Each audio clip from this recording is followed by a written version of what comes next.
How do you move to Spain from the other side of the Atlantic Ocean? That is the subject of today's show, and I'll be joined on the virtual settee shortly by our new friend and Spanish teacher, Andrea Cartagena Gomez, to talk about what visa she needed, how she managed the whole process. It's a fascinating story, and I'm sure it will help you all with your journey to Spain, wherever you're moving from.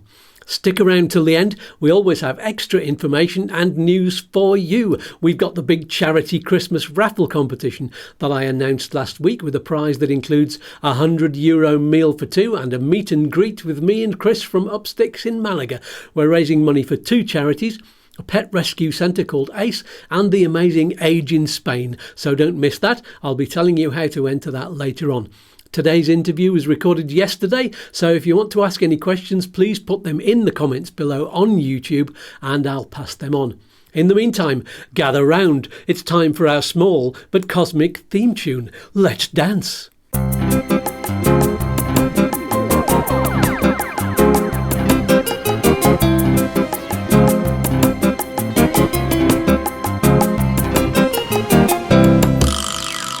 Right, before I bring in Andrea, 3 very quick pieces of important information. Number 1, you can help YouTooSpain to keep providing you with the so helpful things you learned today by making a donation through buymeacoffee.com. There's a link in the video description below. Number 2, check out our website, YouTooSpain.com, for more amazing information, blog articles and resources just for you.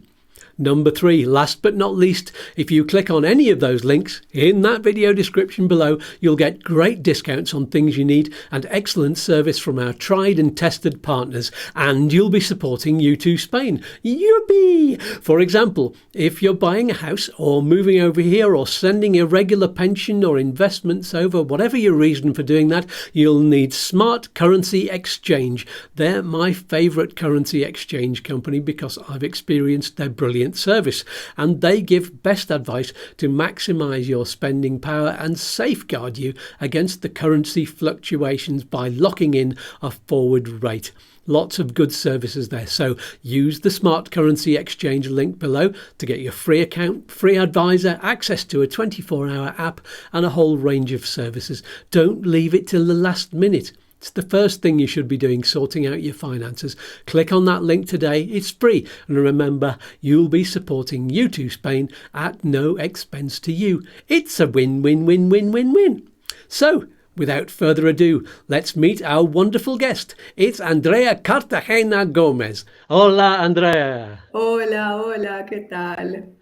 Muy bien. ¿Y tú? Muy bien, muchas gracias. First of all, tell us a little bit about yourself, where you come from, where you've moved to, and what started you off on this amazing quest to live in Spain. Okay, perfect. Then I'm going to start from the very beginning. It is the place where I was born. I was born in Colombia, but now I'm living here in Spain. I moved, and the reason why I moved is because my grandparents are from the northern part of Spain, specifically from Santander and País Vasco. That's lovely. So, and you're going to be talking all about that later on when you talk about the Yes, arraigo, yes, of course. We are going to talk about all of that. I have a lot of experience doing different kinds of documents for the Spanish government. So yeah, and I have not done it only for me, but I have done it for my mom, my husband, for me. Now I'm doing it for my sisters. So yeah, I got a lot of experience. Excellent. And you're now teaching Spanish as a foreign language in Spain. And so what kind of people do you teach, and how can people get in touch with you if they want lessons? Okay. Well, I've been teaching from 2016, if I'm not mistaken. And first of all, I started teaching offline, yes, like everybody, I think.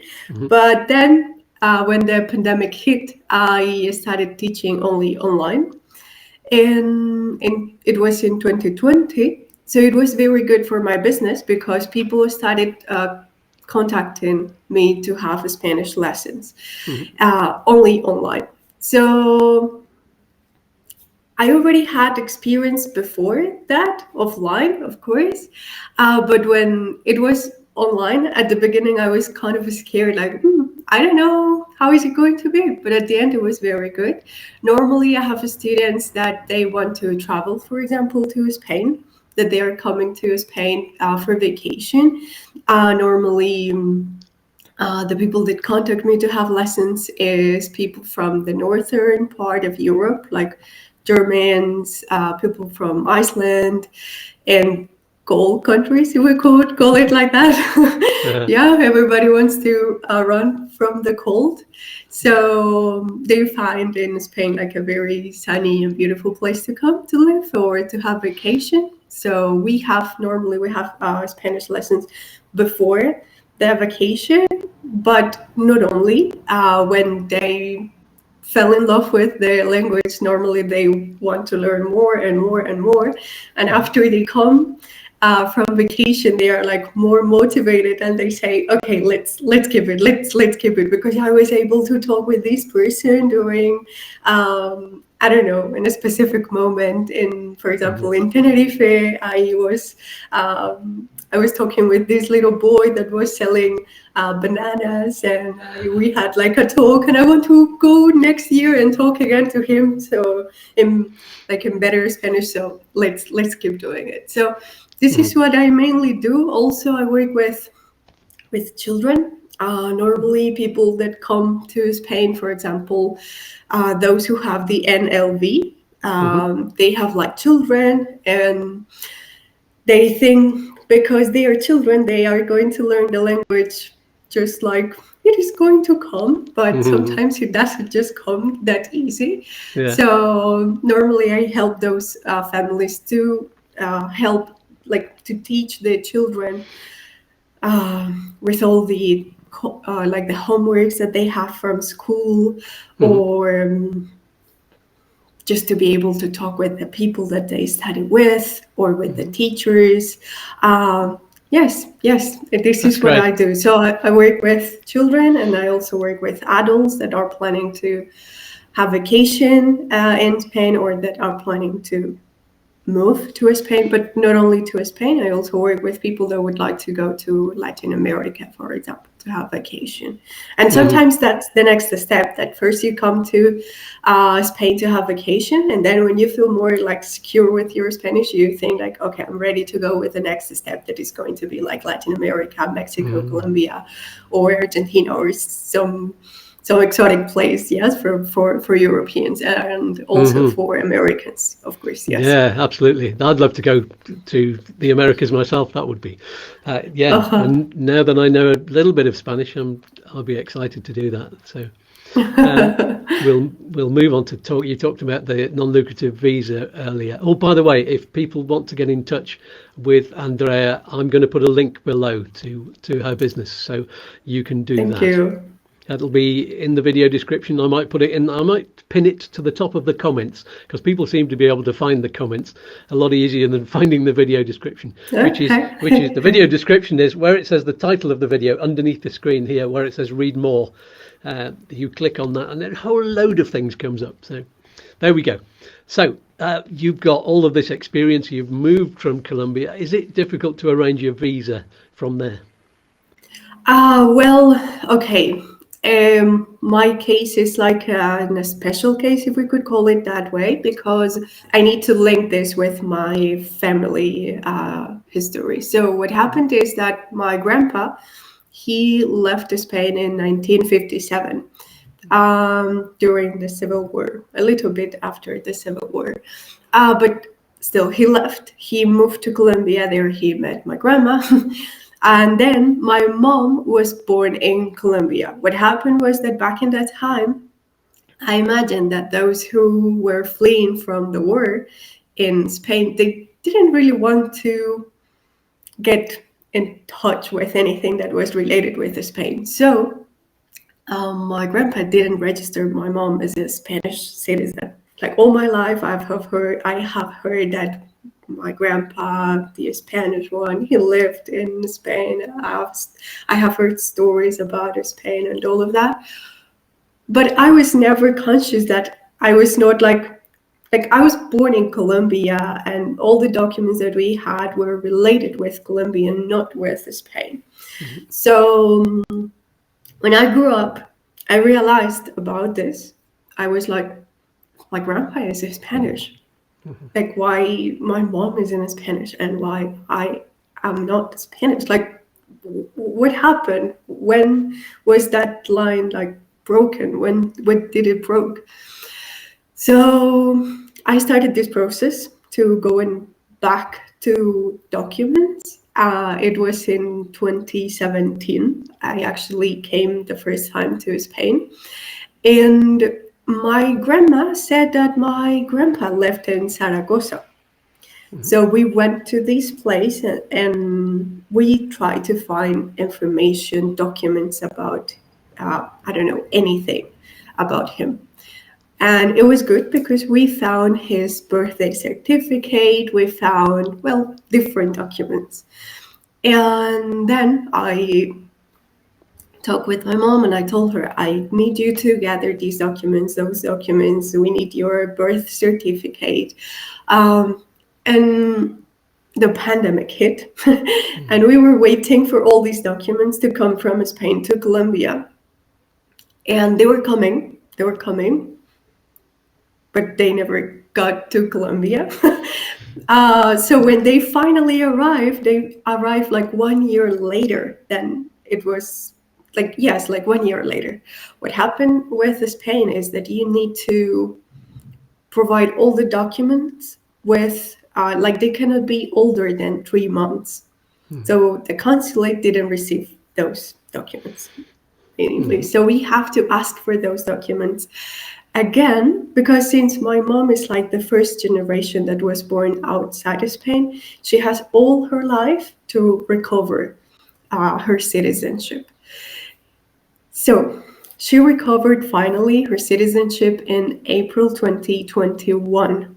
So when she had done it, I could not apply for the citizenship in Colombia. I have to do it here in Spain. Okay.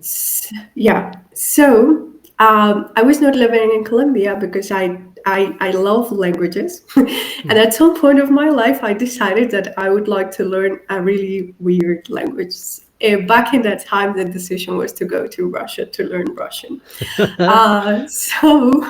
So I was in Russia and I received the news that that my mom got the citizenship, that she would receive the passport and everything. And like at the same time, I think I sent the application to get into the Universidad de Salamanca for the master's into the, like there is this program for teaching Spanish as a foreign language. So of course I wanted to go there. And it was incredible because both things came almost at the same time. So I got like the acceptance letter in June 2021 while we were in Cyprus having vacation. And then a little bit before we have received my mom's citizenship. So that was the moment when we decided to move because I was working totally online. So I did not depend on a company, like I have to go to work every day to the office. No. So, and I had the opportunity to come to Spain with the university to study. So we decided to do it. The problem was that during the time that I was learning Russian, I also met a boy that is now my husband.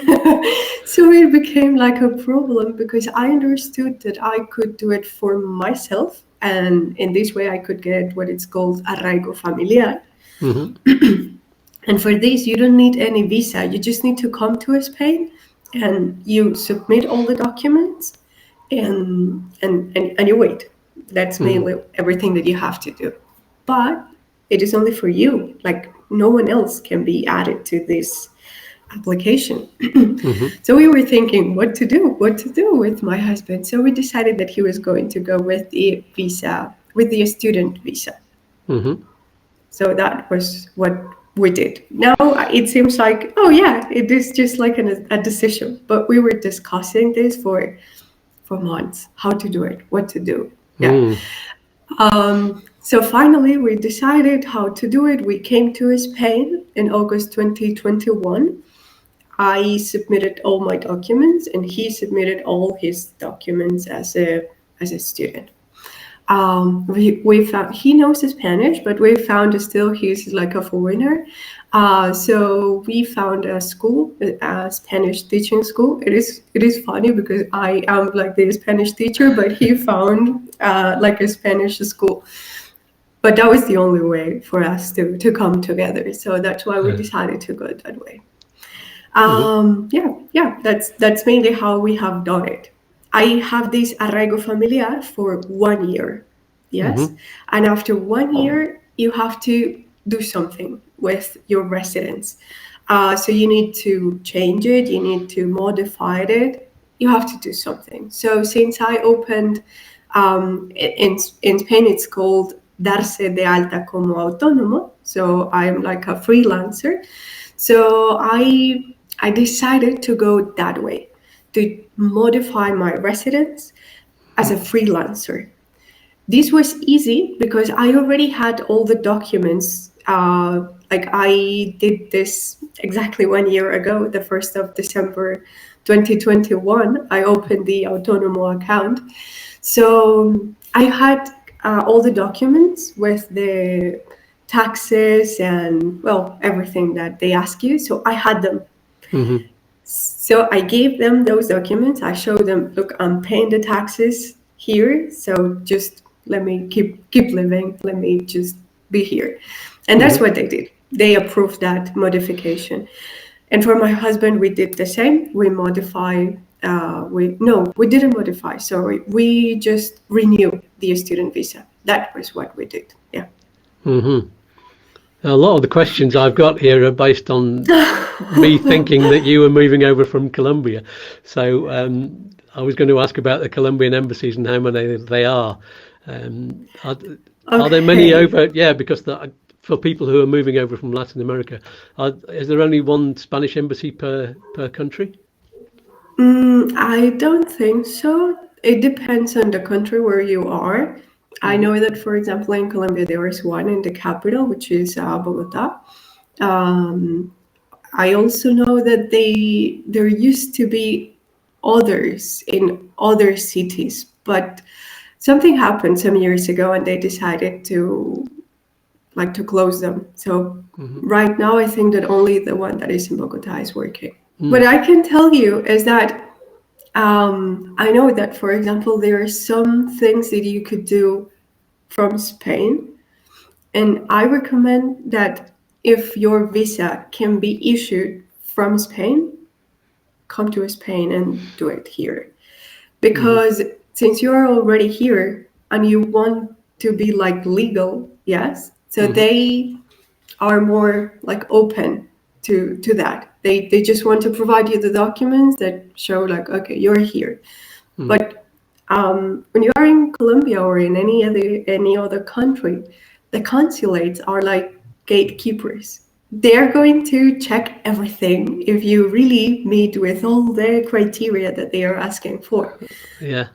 It is a little bit different in Spain because here in Spain, they have like a list of documents that you need to show them. If you have those documents, most likely they are going to approve you. Yeah. But when you are giving your documents to the consulate, it might be a little bit different because they might ask you for more information, more documents, more. And you think, but I have given you everything already and you keep asking for something. So yeah, because they are gatekeepers and this is like the way that we could see them. So in my case, I had the opportunity to do everything from Spain. And that's what I did because I tried to get an appointment at the consulate and it was just impossible. I guess a lot of people who are moving over, if it's for a non-lucrative visa and they don't have the right just to go there, they don't have Spanish citizenship, they don't have European citizenship, then they have to apply outside of Spain. So that's going to be difficult for them. Yes. Well, the good thing about the student visa is exactly that. that you can do it from here. Mm-hmm.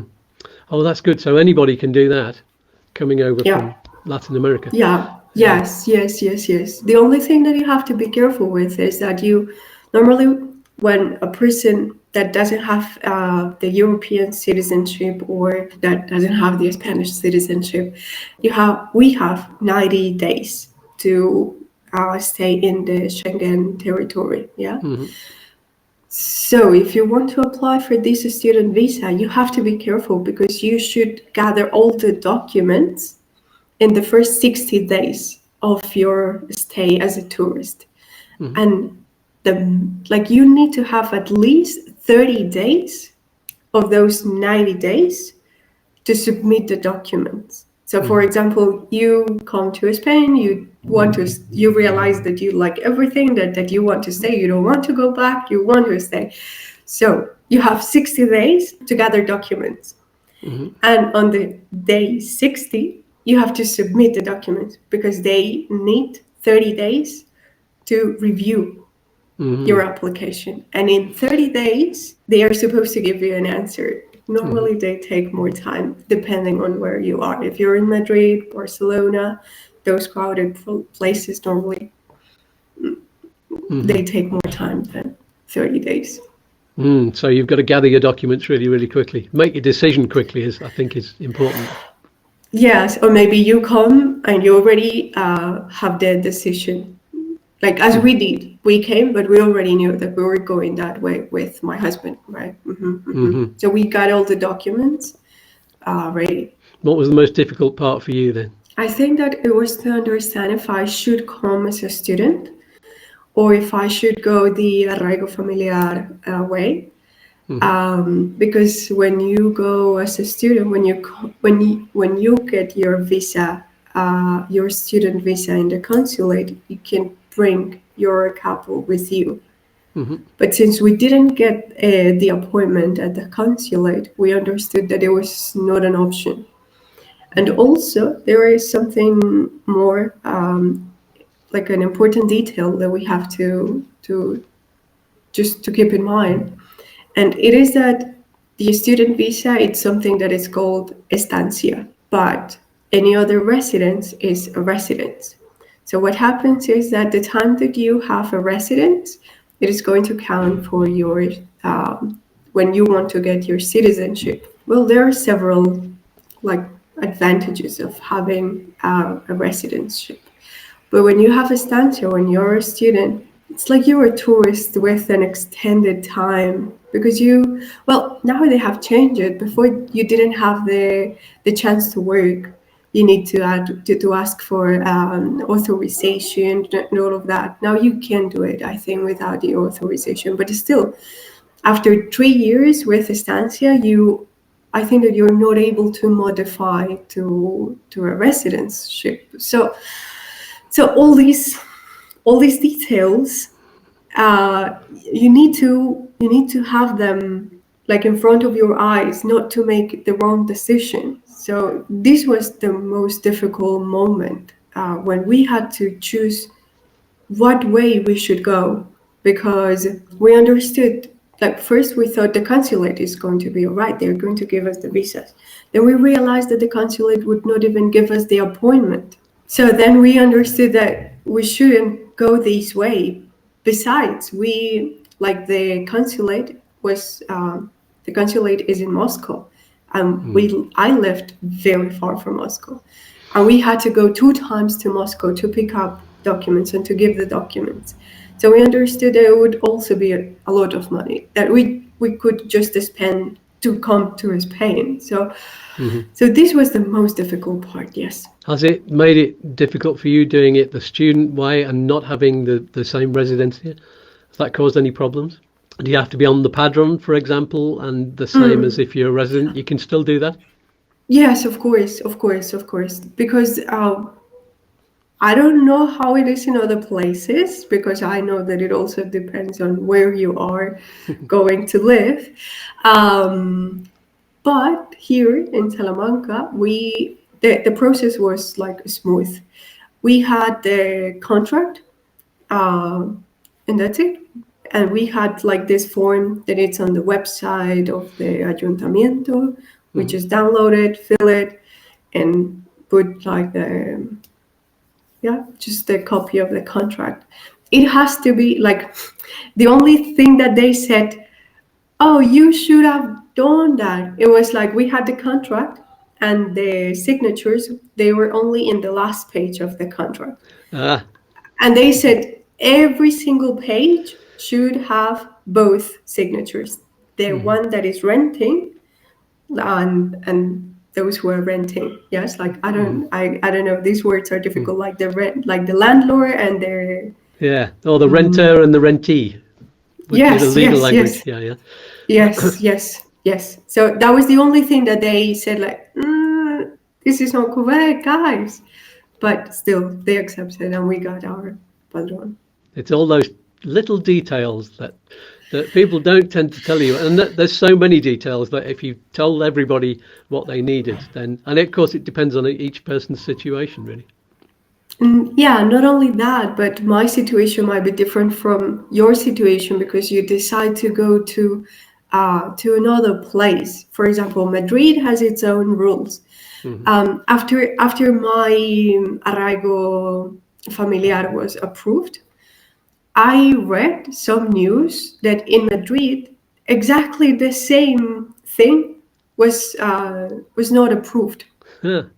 So my case was approved here in Salamanca, but I'm afraid that if I would have submitted the documents in Madrid, they would have said, no, you have no right to come and live here. Go back. So that's why it's difficult to say, do it this way, because every single place has, like, the details might be different. Yes. For me, if I was living in Russia and I was trying to get a visa for Spain from the embassy in Moscow, I'd be worried about that, because this can't be the sort of thing that they do very regularly, you know. Whereas if you go to the UK, for example, there's loads of people going in every day. They've got loads of appointments, so they're kind of used to it. But I mean, since Brexit, they've had to learn. Everybody in the consulate's had to learn exactly how to do it because they'd never done it before.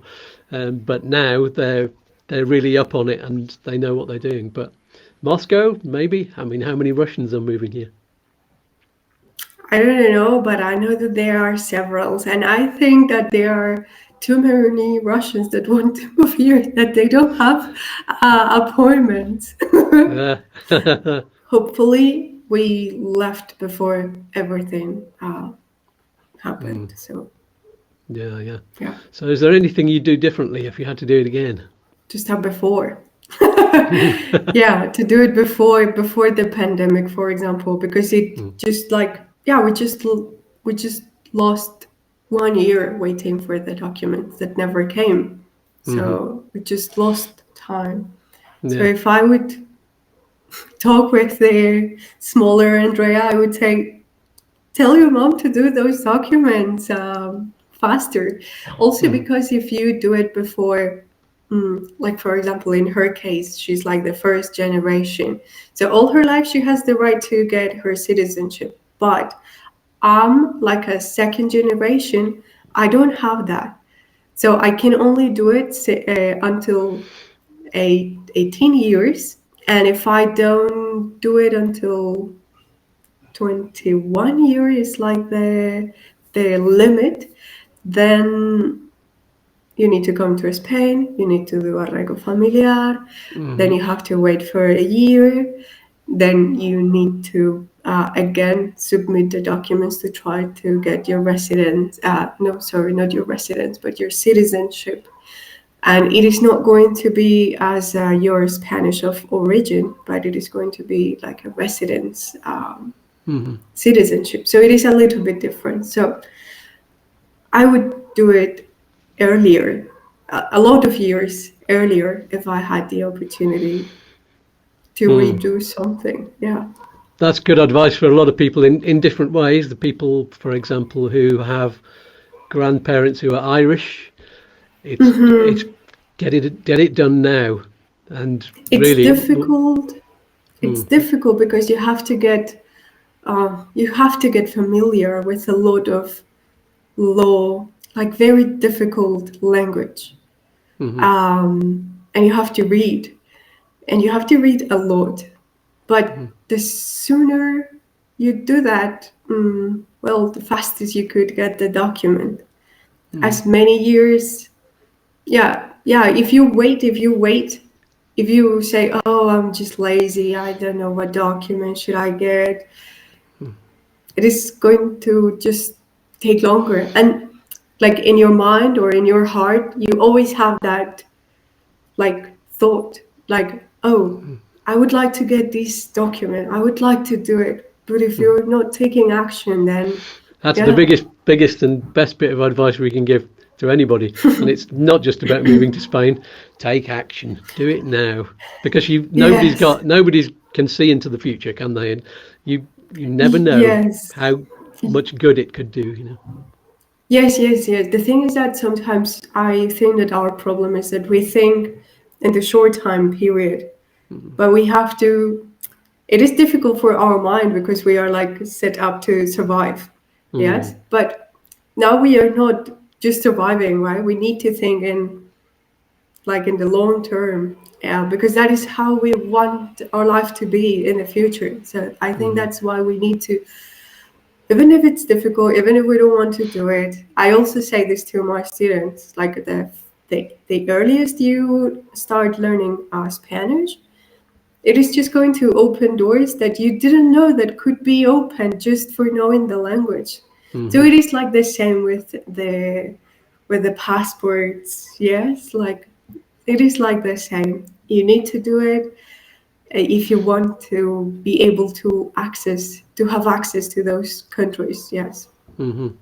Any advice and top tips for people? I would say to be very careful with the documents. I mean, the first time that I submitted my documents, my birth certificate was lost. So they sent me a letter asking for this document again, and I was like, but I give it to you, of course I remember. How could I forget this? This is like the most important document. Of course I didn't forget. They, of course, didn't tell me like formally that they lost it. But when I went to give them this document again, I asked her, what happened? I remember that I gave you this document. And she said, maybe we lost it. You know, like the Spanish are like very, nothing happened. So she was like, maybe we lost it. And I was like, but you know, like how much effort it took me just to get that document. So I would say that be careful with the documents. Anything that you're giving to the Spanish, like funcionarios, I forgot the word in English. Anything that you're providing them, have a copy of that document, like a PDF file with that exactly same document. Maybe you're not going to need it. Better if you have it in your computer. And I remember that I also make like a to-do list, but with documents. So I remember that I did like what do I have to do? I need to print it. I need to make copies.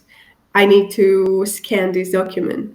So I had like check marks in what state was that document. Yes, like, okay, they ask you for the passport.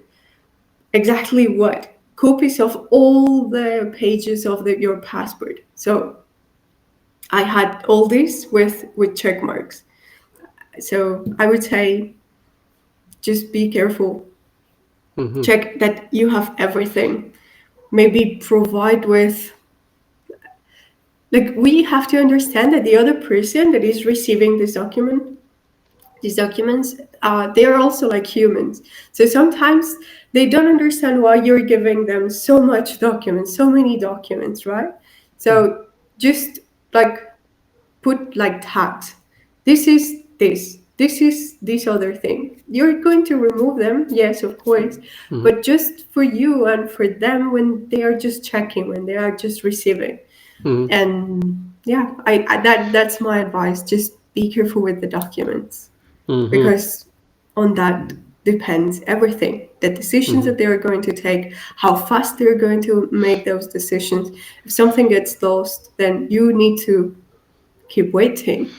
And if you don't answer those like requests that they can make, your case can be lost, like they can just like put it in the archive and say, okay, this person never answered, and you think that you got it approved. So yeah, this is the most important when you're dealing with the Spanish bureaucracy. Yeah, absolutely. That's really, really good advice, because how I think about it is that these functionaries, officials, we'll call them officials. Okay. The way their brain works and the way they got that job is by they document everything. They probably really like forms, and they like everything to be in the right order. That's the way their minds work. Otherwise, they wouldn't have got the job. If they were an artistic person throwing pieces of paper around, they wouldn't have got the job. So they like everything to be in order and absolutely correct and labeled. If you can label everything, then yeah, that's a good way of thinking about it. Yeah, so you have to become an official for, I don't know, for a couple of months while you're doing the document. So have the mind that they're having. Yeah, exactly. Yeah. Walk a mile in their shoes. That's the way. Yes. Good top tips. Well, you told me about the arraigo familiar. You mentioned the residency for cuenta propia and the ley de nietos in your messages to me. Tell me about that. Okay, so what I did after a year, I had this arraigo familiar, and after a year, you have to do something, because when I came, this arraigo familiar was only for 1 year. Now it is for 5 years, but I came late. Sorry, I came early. Yes, I came too early. So what I had to do is, after that year, I need to modify the arraigo familiar. I had 2 ways to do it. You normally have 2 ways. For example, let's say that you're having an LV, and after a year you receive like a job offer and you want to go with it. So in those cases, you need to modify. Yes. So this modification is normally for 2 years. Yes. So you have 2 ways to do it. You can go cuenta propia or cuenta ajena. Cuenta propia is like a freelancer.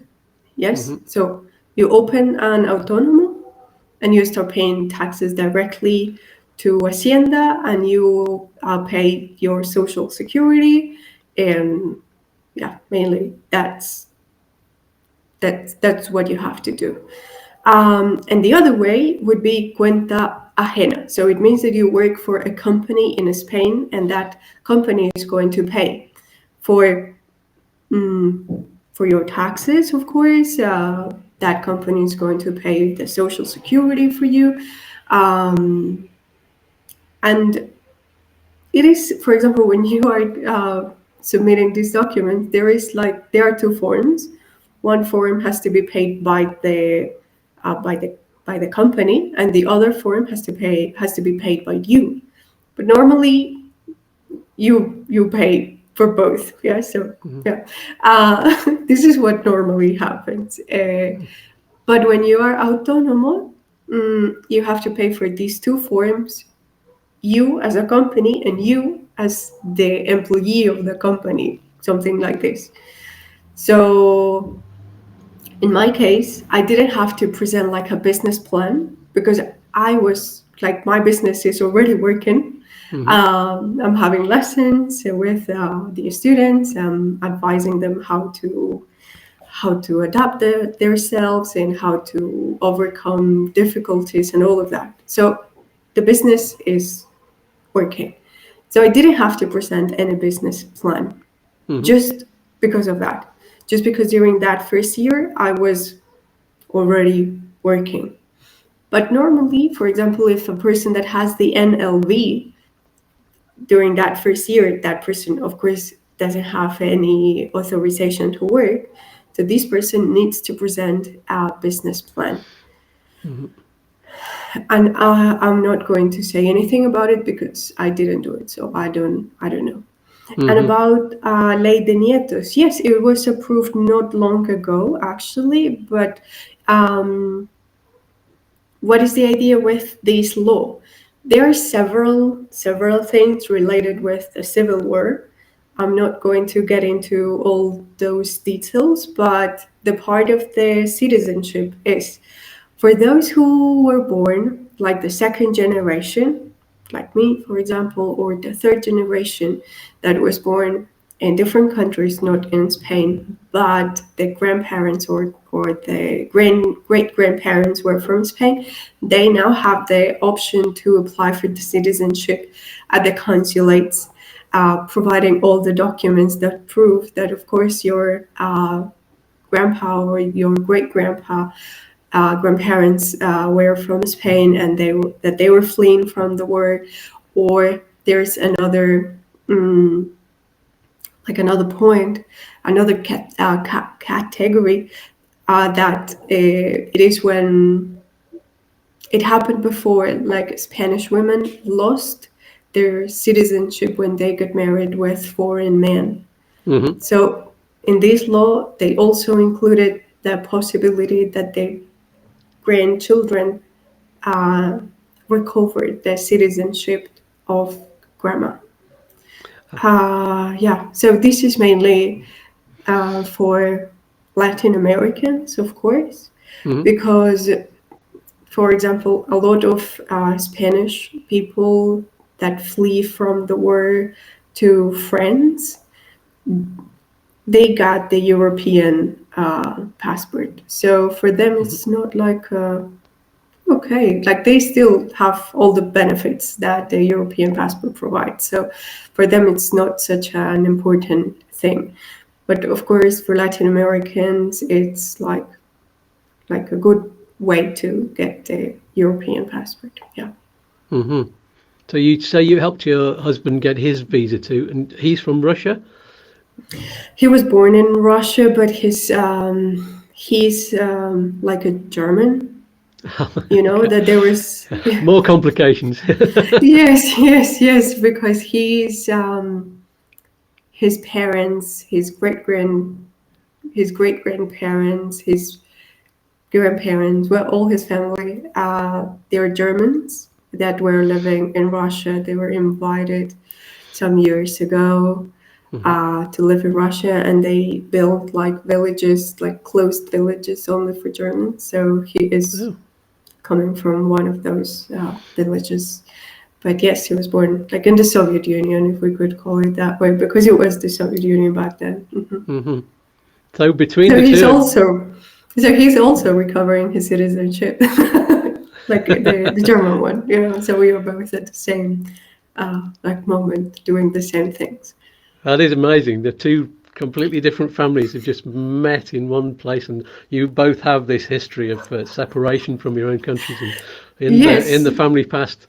And yeah, that must have made it. Was it more difficult for him to get, or for you to get his visa? No, actually, he got it. Like he got it earlier than me. So we submit the documents the same day, but since they lost my document, my birth certificate, so he got the answer just like 1 or 2 weeks earlier than me. So I would just say that the people in Extranjería in Salamanca are very good.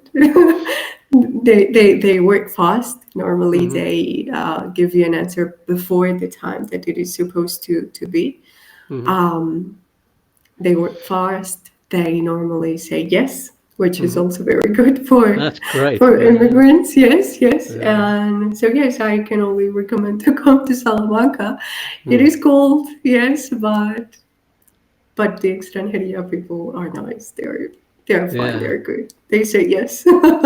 And what route? So he applied in Spain. You applied in Spain for him, and did he use his German citizenship?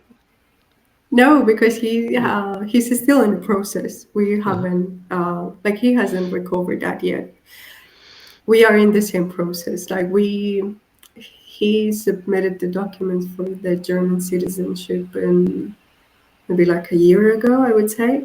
Mm-hmm. And I did it in January 2021. So normally this process takes time. Mm-hmm. Unfortunately, sometimes years. So But yeah, he we're managed to come waiting. over and do the student route like you. Yes, of course. Well, yes. I was a student, but I didn't have the student visa. That is something because I had the arraigo familiar. Okay. So I was like working and studying at the same time. But my like I didn't have any visa, but my residence was arraigo familiar. Mm-hmm.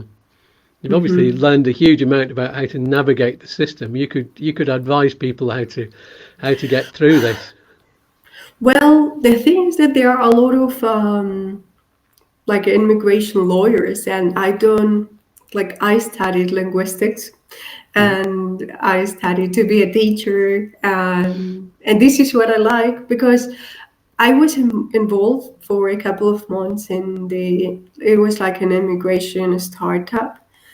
People want a lot of information, but it's like just like give me a lot of information just Mm-hmm. because.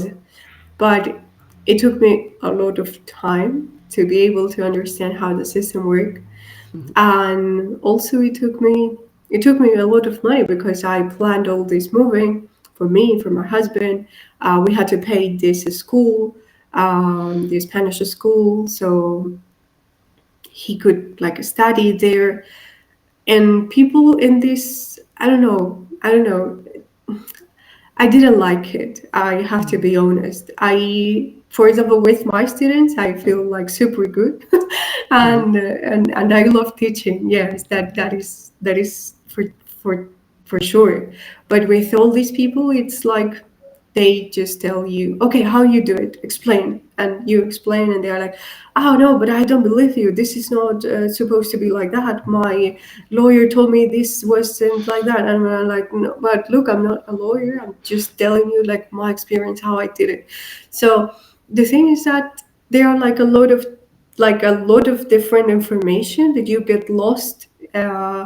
So I don't know if I want like to fight against what the other lawyer said or what the information that you have in your mind or something like that. So I like it and I do it for me, and now I'm doing this for my sister because she follows in this law for grandchildren. Now I'm thinking that I'm going to help her, but it is like in my interest, right? Like I did it for me, I did it for my mom, I did it for I'm doing it for my sister, I did it for my husband. Mm-hmm. But to help others in this specific field, it's difficult. Really, it is difficult because there are a lot of nuances and it depends on your personal case. For example, I don't have children, and many people ask me, how can we do it with the children? Like, what visa should we get for them? Should we get their visas in the consulate? Should we get their visas here in Spain? And in these cases, I'm already lost because I haven't gone through that process, so I cannot Mm-hmm. advise other people, and I don't want to mislead anybody. So in that case, I want to be like really responsible, and Mm-hmm. I don't want to say like false things. Yes, so. Good. I would just advise to go with the immigration lawyers. But if there is a question and I can answer it because I have lived that experience, so yes, I of course I'm going to advise and but always having in mind that I'm not a professional. I don't Mm-hmm. have any. Um, yeah. I'm not an immigration lawyer. So Yeah, yeah. yeah. Great. Well, that is all of the questions I've got for now. Like I said earlier to everyone, pop any questions you have in the YouTube comments below, and I'll pass them on to Andrea, and if she can answer them. If your case is Yeah. similar to hers, like she was saying, it's a lot of it depends on your circumstances, and there may be questions that you'd be best approaching someone with the qualifications and the experience who's gone through the same as them. So in a moment, I'll tell you how to enter the prize competition that we have for Christmas. But for now, it's time to say a huge thank you and give Andrea a virtual hug and wave goodbye. Thanks so much for taking up the time. This was one of your lesson spots this morning, wasn't it? So thank you so much. Yes. It's okay. Thank you very much for inviting me. It was like a very nice chat. And yes, if people have any questions and I have the information to help them, I'm going to answer, okay? Excellent. It's been an absolute pleasure. So wave goodbye for now. Thank you very much. Okay, Andrea. bye-bye. Bye-bye. Okay, very quickly, let's have the big charity competition announcement once again. So, yes, ladies and gentlemen, the prize, as donated by our lovely friend Chris from Upsticks, is a meal for two to the value of €100 in a really nice restaurant in Malaga, or possibly Alaurín de la Torre, which is just outside. Anyway, we'll discuss the finer details with the winner. We'll make sure you get the really nice restaurant. Plus, you'll get to meet me and Chris on the day, and you'll get a bag full of goodies to take home with you. And we might just throw in a surprise or two as well. Isn't that wonderful? If anyone would like to donate any more prizes to the winner, then get in touch with me now. To enter this special charity Christmas competition, you need to click on the link in the video description below, which will take you to buymeacoffee.com. Now, I've set up a new page especially for this, so as not to confuse it with the one for YouTooSpain. All you have to do is donate €5 to the wonderful charities you'll see on the page for each competition entry, and we will draw the winner out before the Christmas show on December the 17th. So get donating now. Thanks to the people who've joined in with the live chat today, even though we weren't actually there to reply because it's yesterday right now in my studio here. I'm a time traveller. It's what I've always wanted. Next week on the show, we'll have Chris from Upsticks, yay, as my special guest to answer every single question you have about absolutely anything to do with visas and residency and Christmas too, whatever. That'll be fun. In the meantime, keep an eye out for our midweek videos on Wednesdays and the YouTube shorts. They can come out anytime. They're less than a minute long. Loads of fun. Watch them and share them. Share them. Then. Do that whole bit again. Next week on the show, we'll have Chris from Upsticks as my special guest to answer all of your questions about absolutely anything to do with visas and residency and the Christmas competition and probably lots of other things about Christmas too. That'll be fun, won't it? In the meantime, keep an eye out for the midweek videos on Wednesdays and the YouTube shorts. They're less than a minute long. They're loads of fun. Watch them and share them around to your friends. Don't forget to subscribe if you haven't already, and click all on the notifications bell. It's just down here somewhere, and you'll be the first to know what's coming up every week. And I'll see you next Saturday at the regular time of 9 a.m. if you're in the UK or Ireland, or 10 o'clock if you're in Spain or Central Europe. I can't wait. My lovely wife, as usual, says hello. You can join her for free virtual yoga and meditation on her YouTube channel, U2 Yoga and Aromatherapy. The link, of course, is below. With all of the other ones, there's so much you can get down there. There's discounts and stuff on the things that you need. You there. That's all for this week. So that's all for this week. Someone pass around the Christmas tapas. I've got the munchies, as usual. Peace and love. Oh, and one more little cosmic dance. Bye.